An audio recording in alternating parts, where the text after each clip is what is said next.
네, 안녕하세요. 12월 19일 와플처치, 오늘 함께 보실 본문 말씀은 에스겔서 17장 내용입니다. 네, 오늘의 본문 말씀은 하나님께서 에스겔에게 이야기하실 때 비유와 수수께끼를 들어서 본인의 마음을 설명하셨다는 그런 본문입니다. 오늘 본문 안에는 하나님께서 어떤 비유로 이야기를 하셨는지도 등장하면서 동시에 중반부 이후부터는 하나님께서 직접 이 비유에 대한 풀이도 이야기를 하십니다. 그래서 저희가 말씀을 굉장히 좀 차근차근히 읽어보면은 뭐 이렇게 이해하는 데 있어서 막 어렵고 이런 본문은 아니지만서도 굉장히 좀 다 비유로 되어 있고 비슷한 내용이 뭐 여기도 나왔다 저기도 나왔다 무슨 국가 이름도 나왔다 사람 이름도 나왔다 굉장히 정신이 없습니다. 그래서 그냥 한 번에 쭉 읽어서는 한 번에 확 와닿게 이해하기에는 좀 어려운 그런 내용의 본문입니다. 그래서 오늘은 제가 이 17장 내용에서 나오는 이 비유에 대해서 간단하게 좀 설명을 먼저 드리고 그 다음에 저희가 묵상할 수 있는 포인트들이 무엇이 있을까 함께 살펴보는 시간으로 가져보도록 하겠습니다. 먼저 오늘의 비유에는 뭐 여러 등장인물이 등장을 하는데요. 대표적으로는 두 마리의 독수리, 두 종류의 나무가 등장을 합니다. 먼저 첫 번째 독수리가 등장을 합니다. 굉장히 크고 화려하고 깃발 그 깃털도 막 여러 가지 색깔로 되어 있는 굉장히 화려한 독수리, 크고 강한 독수리가 등장을 합니다. 이 독수리가 등장을 해서 무슨 일을 하냐면 레바논 땅에 있는 백향목 나무의 제일 높은 데 있는 연한 가지를 꺾습니다. 이걸 꺾어서 어디다 심냐면 상인들의 도시에 가져다 심습니다. 이게 화려한 독수리가 한 첫 번째 행동이고요. 이 독수리가 두 번째 행동으로 뭘 하냐면 이스라엘 땅에 있는 종자씨, 여기서는 포도나무씨입니다. 포도나무씨를 심어 뺏어다가 그 물이 많이 흐르고 이제 뭐 양지 바른 곳이라고 하죠. 그런 잘 자랄 수 있는 곳에다가 심어뒀더니 포도나무가 잘 자라기 시작을 했습니다. 그런데 이 포도나무가 잘 자라면서 어떻게 하냐면 화려한 독수리가 있는 쪽을 향해서 자라는 거예요. 왜냐면 그쪽이 강하니까. 그래서 저쪽으로 향해서 자라면 뭔가 더 잘 자랄 거야. 이렇게 잘 자랐는데 어느 날 이 포도나무가 보니까 저쪽에 막 이 첫 번째 독수리처럼 화려하진 않지만 마찬가지로 크고 강해 보이는 독수리가 있는 거예요. 그래서 그럼 저쪽으로 한번 뻗어볼까? 저쪽으로 가면 또 잘 자라게 할지도 몰라 하고서 이 첫 번째 독수리를 배신하고 저쪽으로 막 포도나무를 막 펼칩니다. 그랬더니 첫 번째 독수리가 어떻게 하겠느냐? 와서 이 포도나무 뿌리를 싹 다 뽑아버릴 것이다 라는 내용으로 오늘의 비유가 끝이 납니다. 이렇게 좀 쉽게 표현을 해도 그래도 이 비유가 뭘 의미하는지 도통 이해하기 좀 어려우시죠? 이제 이 비유에서 나타나는 것들이 무엇을 말하고자 하는 것인지 좀 설명을 드리겠습니다. 먼저 첫 번째 이 화려한 독수리, 깃발이 막 여러 가지 색깔로 되어 있고 크고 강한 독수리는 그때 당시에 가장 강한 강대국이었던 바벨론을 의미합니다. 그래서 이 바벨론이 막 여러 인종들로 되어 있거든요. 그래서 여러 깃발들로 되어 있다, 여러 색깔의 깃발로 되어 있다라는 것이 이제 여러 인종으로 구성된 바벨론이다라는 것을 의미하고요. 이 바벨론이 꺾은 그 레바논에 있는 백향목 나무, 백향목의 가장 연한 가지라고 했거든요. 이것이 무엇을 의미하냐면 이스라엘 땅에서 당시에 즉위한 지 3개월밖에 되지 않은 여호아긴 왕을 의미합니다. 이 즉위한 지 얼마 안 돼서 막 아직 아무것도 모르고 연약하고 어린 이 왕, 이 연한 가지 같은 백향목 나무 가지 같은 이 왕을 즉위한 지 3개월째에 바벨론이 침략을 해서 그 여호아긴 왕을 바벨론 땅으로 포로로 끌고 오는 사건이 있었습니다. 그래서 여기 그 백향목 나무 가지를 꺾어다가 상인들의 도시에 가져다 심었다라고 이야기를 하고 있죠. 이 상인들의 도시가 바로 바벨론을 의미하는 것입니다.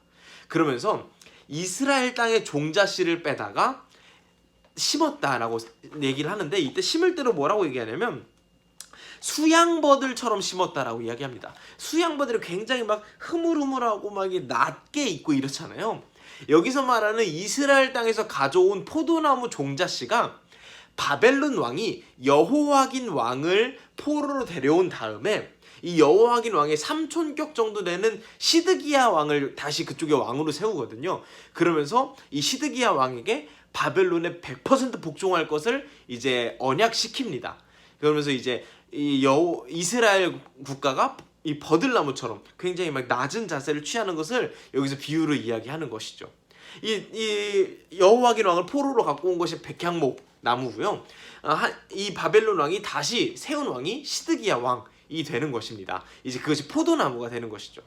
그런데 이 포도나무 시드기야 왕이 무슨 일을 하냐면 나름 머리를 쓴다고 쓴 것이 나름 자기가 봤을 때 바벨론 땅에 지금 포로로 잡혀 있는데 보니까 아까 말했던 이 화려하지 않지만 강해 보이는 독수리 애굽입니다. 이집트인 거죠.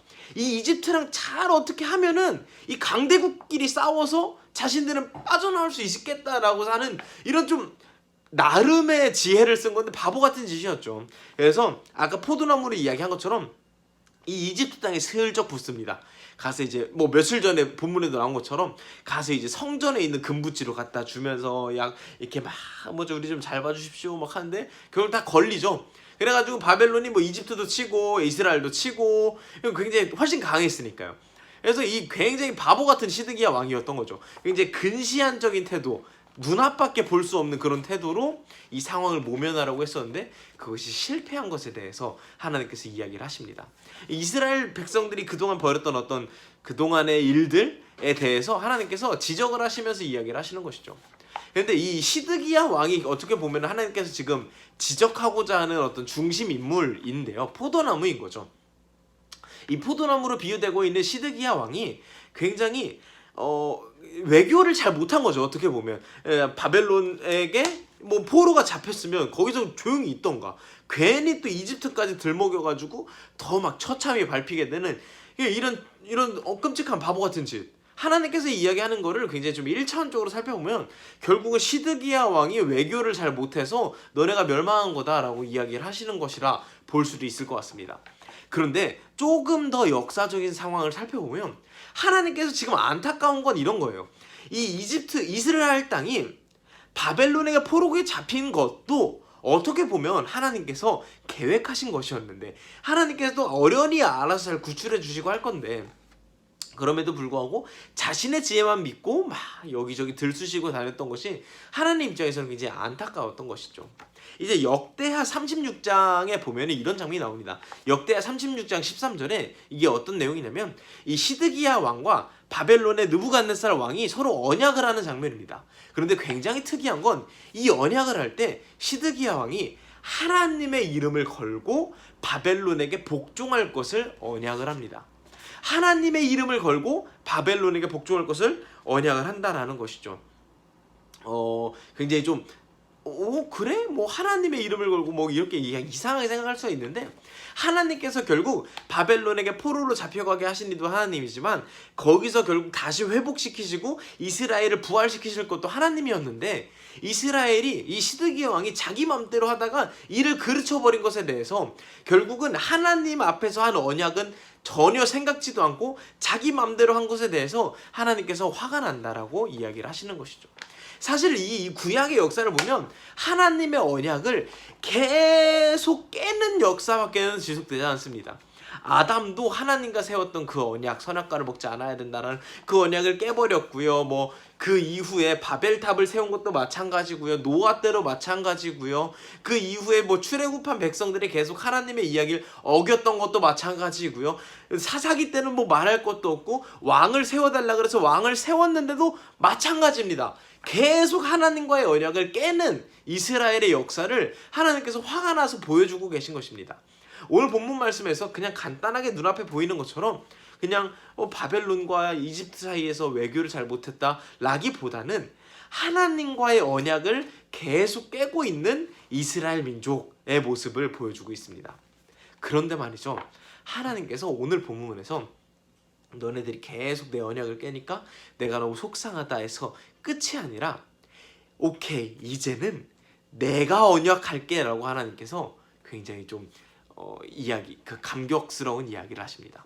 22절 말씀에 보면 이렇게 이야기합니다. 나 주 여호와가 말한다.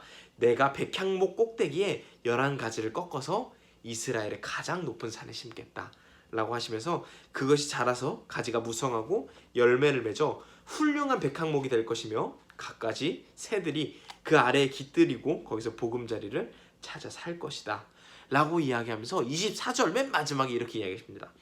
나 여호와가 말했으니 내가 반드시 이룰 것이다 라고 이야기하십니다. 그동안 이스라엘 백성들이 하나님과 언약을 많이 했습니다. 하나님 이렇게 해주세요. 우리가 이걸 지키겠습니다. 하나님과의 언약 우리가 잘 지키겠습니다. 한 번도 잘 지킨 적이 없어요. 그런데 하나님께서 이제는 내가 언약할게. 내가 지킬게. 너네 지금 바벨탑에서 뭐 백향목도 다 뺏기고 힘들어하고 있지? 이제 내가 새로운 백향목을 심을 거야 라고, 내가 이 언약을 이룰 거야 라고 이야기하십니다. 하나님께서 여기서 말씀하시는 새로운 백향목이 곧 하나님께서 약속하신 메시아고요. 이 메시아의 언약이 결국 하나님께서 예수 그리스도를 보내셔서 직접 성취하십니다. 우리의 삶 가운데로 마찬가지입니다. 우리의 삶 가운데도 우리가 이제 어제 본문에도 나오죠. 이스라엘 백성들이 계속 우상 숭배하는 이유에 대해서 첫 약속, 첫 출발, 어렸을 때를 잊어버렸기 때문이다라고 이야기를 하십니다. 우리는 계속 초심을 잃어버리고요. 첫사랑, 하나님과 맺었던 첫사랑, 하나님과 맺었던 첫 언약, 그 첫 만남을 계속 잊어버리고 계속 같은 실수를 반복을 합니다. 그런데 그런 우리에게 하나님께서 이제는 내가 약속할게 라고 이야기하십니다. 내가 언약할게 라고 약속해 주십니다. 그렇게 실제로 메시아 하나님을 보내주셨고요. 예수 그리스도가 우리를 구원하는 구주가 되어주셨습니다.